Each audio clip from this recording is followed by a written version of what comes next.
This channel is for adults and not for kids. Hang on a second, guys.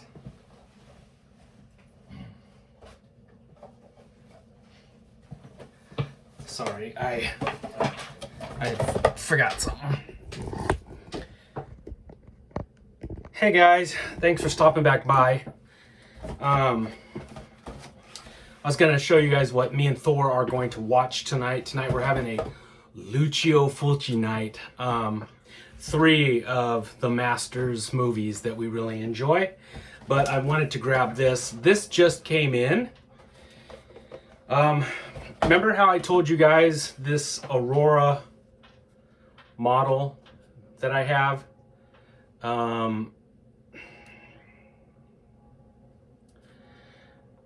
I've never been a big fan of that sort of pointy ridge on the top of his head. I love this model. I like the simplistic look of the creature, but that ridge on his head always sort of pissed me off. So I ordered another one. I got another one, and this one I'm going to put together and sand down that crazy ridge on the top of his head, so that hopefully it turns out looking like that. And I'm going to paint him up and show him off to you guys. So I just wanted you to know that this came in and I will be working on this. Look at this lovely, gorgeous fucking artwork. This one is made by Atlantis using the Aurora molds and the Aurora model artwork. Oh, it's gorgeous. This box is beautiful. And they have this really cool picture of the completed creature on the back. Where is it on here? Oh yeah, there's something on here that I thought was strange. So there's the Universal Monsters logo. There's the Creature from the Black Lagoon logo. And what the fuck is Super 7 doing on there? Like, is Super 7 in some sort of partnership with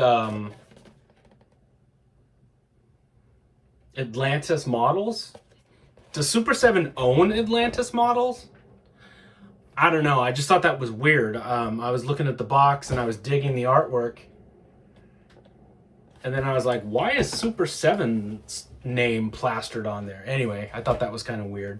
But the point is, I will be making that model and I will compare them and show them off to you guys, you know, side by side. I'm gonna give that one a different paint job than this one, just to have them different. Anyway, that's what's new on the toy, on the monster toy front. Okay, with all that out of the way, how you guys doing? You guys having a good Friday? Me and Thor are going to make some potato skins. We're gonna put cheese and bacon on them, and then we're gonna sit down and watch these 3 Lucio Fulci movies. So up first, from 1980, is City of the Living Dead, which also goes by the title The Gates of Hell. That's how I originally knew this movie, was The Gates of Hell. It also goes by Night of the Zombies, which is hella generic. This movie is so much fun. If you guys have never seen it, this is amazing. I got to see this one on a movie screen. We have this big movie theater called the Crest Theater downtown Sacramento, and I got to watch this lovely thing as a midnight movie. It is beautiful. Yeah, I like the title Gates of Hell better. Anyway, City of the Living Dead. So this priest, he commits suicide. He hangs himself, and it opens up a gate to hell, the Gates of Hell. Yeah,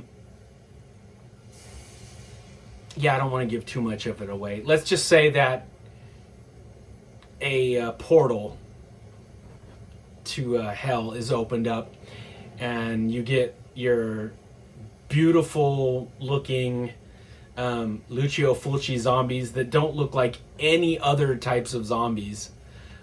Italian zombies are really cool. They're really quite different looking.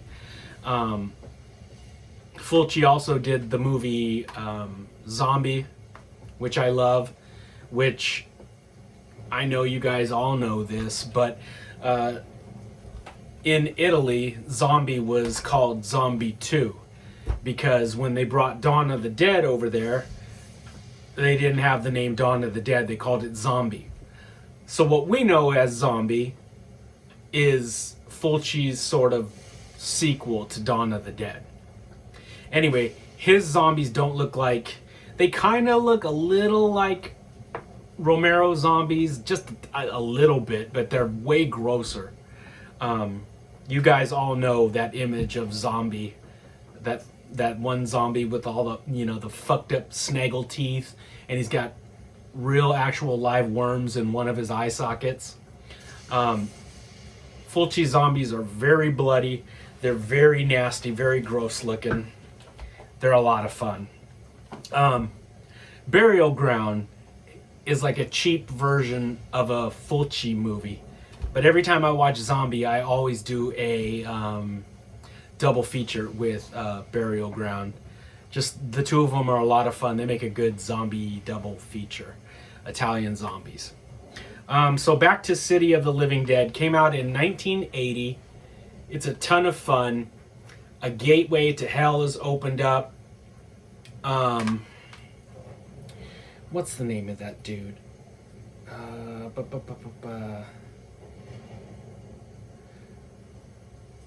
Christopher George. You guys remember Christopher George in Enter the Ninja? When he's all, Ninja! Where are you, Ninja? Oh, fuck. Anyway, Christopher George. He's a sort of a slimy news reporter. And our girl, what's her name? Catriona McCall. She's really pretty. And she's in all three of these Fulci movies. And she's like a psychic. And she dies during a seance, and she sees the priest kill himself and open up this gateway to hell. And then she comes back to life in a really awesome scene. And what's his name? What did I just say his name was? Christopher George, right? Yeah, Christopher George. He rescues her. He saves her. I'm not going to give that scene away. That's fucking awesome. That scene is really, really cool. That scene alone is worth the price of admission. When you're like, how the fuck did they film that? Like, that looks dangerous as shit. They'd never get away with that shit nowadays. But then again, it was, 1980 in Italy. So, it was the wild, wild west of making films. So the reporter and the psychic, who was dead but comes back, they are on a mission to track down this gateway and to see if there's anything they can do to close it. Because on Halloween, on All Hallows Eve, or All Saints Day, this gateway is going to open up and all the evil's going to come pouring out, take over the earth, blah, blah, blah. The bad guys are going to win. And this is so much fun. The zombies look cool. The kills look cool. There's this one kill. See if it'll focus. That dude right there gets a fucking drill through the head. And it's all practical effects. Now, if you watch it enough times, you'll figure out how they did it. But man, it looks amazing. The drill is spinning and it's going right into dude's head and the blood's coming out. And it looks super impressive. And especially the first time you watch it, you're like, fuck! Because it looks really, really good. Anyway, that's all I'm going to say about this movie. I'm not going to tell you how it ends. It's got an awesome ending. Oh, I've got my old DVD copy in here too. That's the box art, and I liked this poster. I'll probably use a picture of that poster for this video. But yeah, whatever you want to call it, City of the Living Dead, The Gates of Hell, Night of the Zombies, super fun time from the master Lucio Fulci. Next up, a year later, 1981, The Beyond. Man, who put this one out? This is a really good one.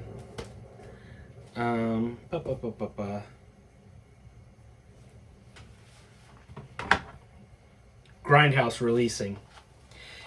This is a super nice Blu-ray, and you also get the soundtrack. Anytime they include a soundtrack, I'm a sucker for that. I love it.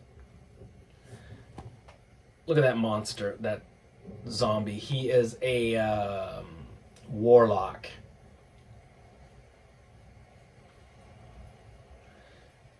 Who gets killed, and they pour like what the fuck do they pour on his face? Like burning hot sulfur and plaster, and his face gets all caked up, and it looks like a gnarly skull. Anyway, this one's kind of along the same lines of City of the Living Dead. Basically, The Beyond. This town in ancient days kills off this warlock. He sets up a big spell for revenge and against the town and all the people that fucked him over. And so, what's her name? The same girl from that movie.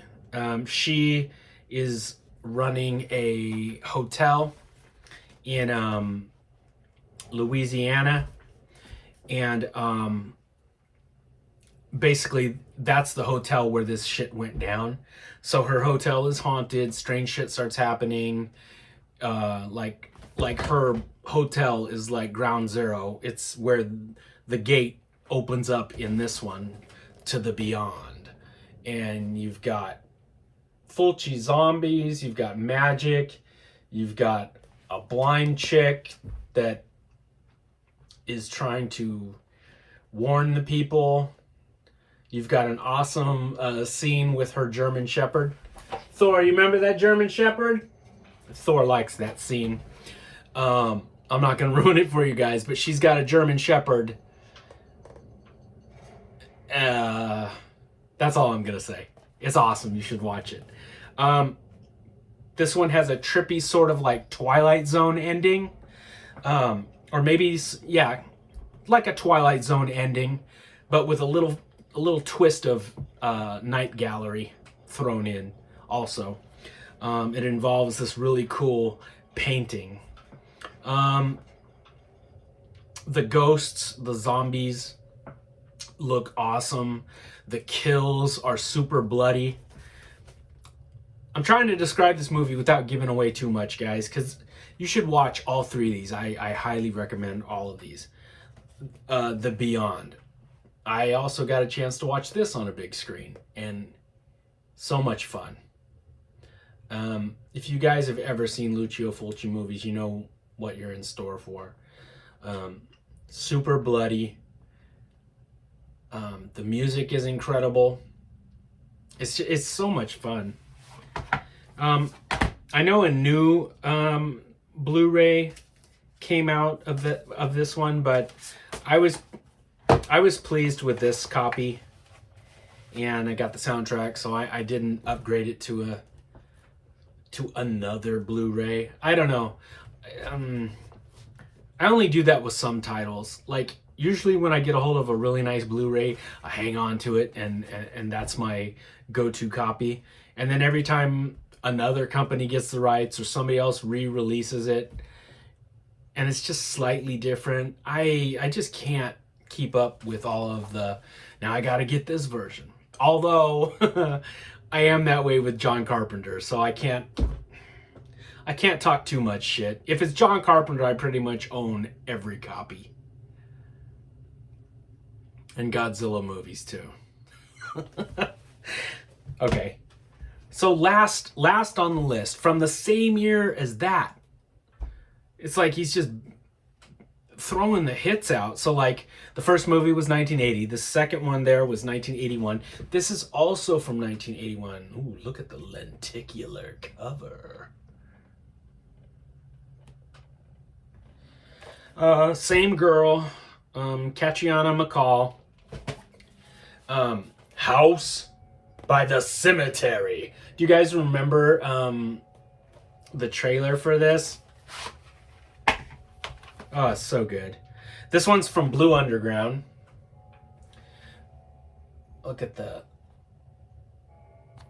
monster. He's a zombie, but he is a self-made zombie. He is an evil scientist, an evil doctor, mad scientist. And he like alters himself with surgery. And so he basically kills people for parts. So he's been alive for a long time because he keeps, replacing parts when he needs it. When something breaks down, he replaces it. And this also involves a ghost, a little girl ghost. There's this goofy little kid that's just annoying as fuck in this movie named Bob. I don't know what it is with Italian movies, but they always name the kids Bob, especially if they're like American characters in the movie. I guess they just think Bob is a hella common name or something. I mean, it's not like a super exotic name like John. No, but I mean, yeah, Bob. They name everybody fucking Bob. I don't know if that's something that the people that dub these movies did, or if that's something in the Italian versions themselves. I think it's the Italians that did it. But anyway, there's a little kid who Catriona, her husband, and Bob all move into this fucking crazy haunted house, which in the cellar is Dr. Freudstein, which is the crazy name. It's like Frankenstein without being Frankenstein. And the little girl ghost is trying to warn Bob that the house is evil. You shouldn't live there. It's got a monster in it. Awesome kills. It's got some super creepy scenes in it. It's got a ghost in it. It's got an awesome ending that I love. Okay, I'm going to ruin the ending for this one. So if you don't want to know the ending, stop listening for the next 20 seconds, okay? Okay, so the little annoying bastard gets killed at the end of this movie. They actually fucking kill the kid. But it's done in a sort of tasteful way so that, the bad guy's right behind him and he's going to get the little kid. And then, the little kid, like, opens his eyes and he's greeted by the little girl ghost who's, like, taking him off to the beyond, off to the, ghost world or whatever. But yeah, Bob is definitely killed at the end of that movie. And but they handle it tastefully. Like, they don't show the kid get killed, but for everybody that's got two brain cells to rub together, you know what just happened. The little kid gets. Anyway, so we are watching those 3 Lucio Fulci movies tonight. I will be putting together this Creature from the Black Lagoon model to show you guys. Also, one of my subscribers wanted to see the Polar Lights Godzilla model. So I will be doing a video on that this weekend also. So I just wanted to check in, say hi. Hope you guys are going to have a kick-ass weekend. Watch some horror movies. Let me know what you guys got going on, and I will check in with you later this weekend. All right, my friends. Have a good one. Happy Halloween.